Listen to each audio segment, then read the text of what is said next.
রাজধানীর শেরেবাংলা নগরে জিয়া উদ্যানে বেগম খালেদা জিয়ার সমাধিতে শ্রদ্ধা জানালেন জাইমা রহমান সহ পরিবারের সদস্যরা। এছাড়া ভোর থেকেই সমাধিতে দলে দলে ভিড় করছে দলের নেতাকর্মী ও সাধারণ মানুষ।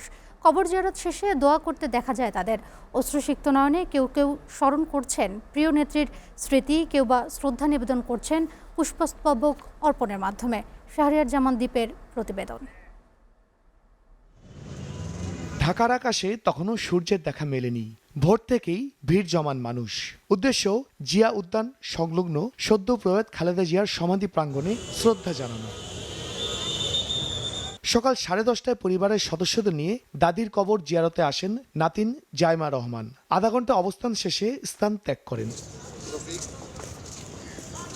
সকাল 11টায় সর্বসাধারণের জন্য খুলে দেওয়া হয় সমাধিস্থল। এ সময় গণতান্ত্রিক আন্দোলনের অগ্রসৈনিক সাবেক প্রধানমন্ত্রীর সমাধিতে ফুল দিয়ে শ্রদ্ধা জানান তারা। রুহের মাগফিরাত কামনায় মোনাজাত করেন। বিএনপির নেতাকর্মী থেকে শুরু করে সাধারণ মানুষ, সবার একটাই উদ্দেশ্য রাজনীতির মাঠে আপসহীন লড়ে যাওয়া এই নেত্রীর শেষ ঠিকানা কাছ থেকে দেখার। কেউ নীরবে দাঁড়িয়ে, কেউ ছলছল চোখে তাকিয়েছিলেন আকাশের পানে। দোয়া দুরুদ পাঠে মগ্ন থাকতে দেখা গেছে। শুধু বাংলাদেশের নয়, সম্পূর্ণ মানব জাতিরই এটা অপূরণীয় ক্ষতির হয়েছে। উনি কখনো অন্যায়ের সাথে আপোষ করেন নাই, আর এই আপোষ না করার কারণে ওনাকে সারা দেশের মানুষ যেভাবে শ্রদ্ধা সম্মান দেখিয়েছে, এটা বিরল। ছোটবেলা থেকে যখন বড় হয়েছি ওনাকে দেখে, ওনার আদর্শ চলাফেরা, মানে কথাবার্তা, তার সবার প্রতি মায়া, দেশের প্রতি এত ভালোবাসা, জনগণের প্রতি এত ভালোবাসা।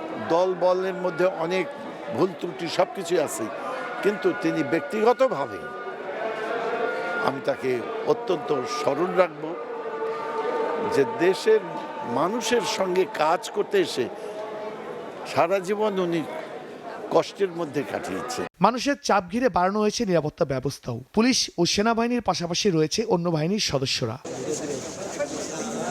সমাধিসৌধে শ্রদ্ধা জানাতে আসেন বিএনপির কেন্দ্রীয় নেতা রুহুল কুদ্দুস তালুকদার দুলু, আমানুল্লাহ আমান সহ অন্যান্যরা। এ সময় তারা খালেদা জিয়াকে নিয়ে স্মৃতিচারণ করেন। বাংলাদেশ জাতীয়তাবাদী দলের ভারপ্রাপ্ত চেয়ারম্যান, উনিও আজকে এই দলের দায়িত্ব নিয়েছেন।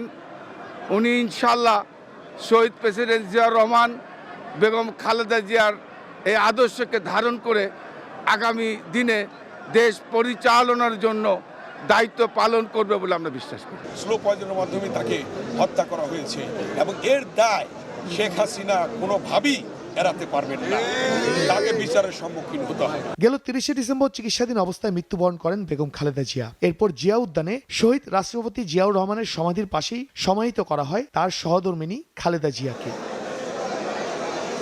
শাহরিয়ার জামান দ্বীপ, এসএটিভি, ঢাকা।